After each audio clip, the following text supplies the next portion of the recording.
আমার সন্তানরা রক্তাক্ত হয়েছে, তাদের সাথে সংহতি জানিয়ে আমি লাল পড়েছি। আমি বিএনপি হিসেবে এখানে আসিনি, আমি কোনো দল রিপ্রেজেন্ট করছি না। আমি রুমিন ফারহানা, বাংলাদেশের একজন নাগরিক। আমার তো অধিকার আছে প্রতিবাদ জানানোর, আমি সেই প্রতিবাদটাই জানাতে এসেছি। লাল রক্তের রং, লাল প্রতিবাদের রং, লাল আন্দোলনের রং, লাল বিক্ষোভের রং, এবং আমার সন্তানের রক্ত ঝরেছে, আমার সন্তানরা রক্তাক্ত হয়েছে, তাদের সাথে সংহতি জানিয়ে আমি লাল পড়েছি। সরকার বলছে তাদের কোটা আন্দোলন দাবি মেনে নেওয়া হয়েছে, তারপরও তারা কেন আন্দোলনে? সরকারকে বুঝতে হবে গত 17 বছর তারা যে অত্যাচারের স্টিম রোলার চালিয়েছে, বাংলাদেশের মানুষকে একটা সেকেন্ড ক্লাস সিটিজেন বানিয়ে রেখেছে, দেশটাকে তার নিজের বাপের দেশ বানিয়েছে।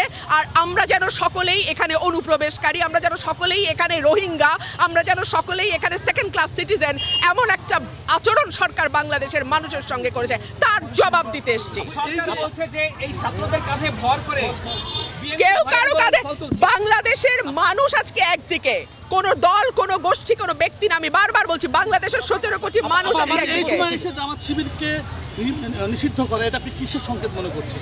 এটা রাজনৈতিক একটা কৌশল, এবং এই কৌশলটা আওয়ামী লীগ সবসময় খেলছে, কোনো না কোনো রাজনীতি করছে। এত বছর ধরে তারা জামাতকে নিষিদ্ধ করেনি, এই প্রশ্ন তো সুশীল সমাজ তুলেছে যে কেন করা হচ্ছে না। তখন তারা বলেছে এটা আদালতের বিষয়। আদালতের বিষয় যদি হয় তাহলে এই কোটা সংস্কার আন্দোলনের মধ্যে আদালত তো কিছু বলেনি, কেন নির্বাহী আদেশে তারা নিষিদ্ধ করলো? এক। দুই হচ্ছে বাংলাদেশের মানুষ কোন রাজনীতি নেবে, কোন রাজনীতি নেবে না, এই অধিকার কেবলমাত্র বাংলাদেশের 17 কোটি মানুষের। এটা সরকার ঠিক করে দিতে পারে না। বিএনপি নেতাদের এই যে ধরপাকড় হচ্ছে, বিএনপি নেতাদের যে ধরপাকড় হচ্ছে, এটা কি বলতে চান? এটা শেষ।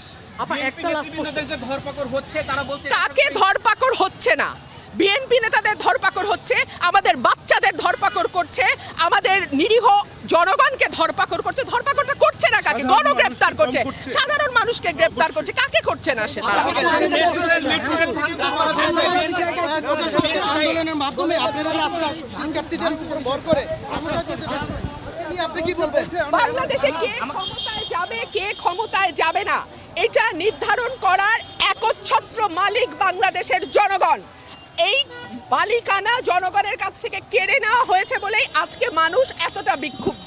কিন্তু আমরা এর আগে তো আপনাদেরকে রাস্তা তেমন দেখা যায় না, শিক্ষার্থীরা নামার পরে আপনাদেরকে রাস্তা দেখা যায়।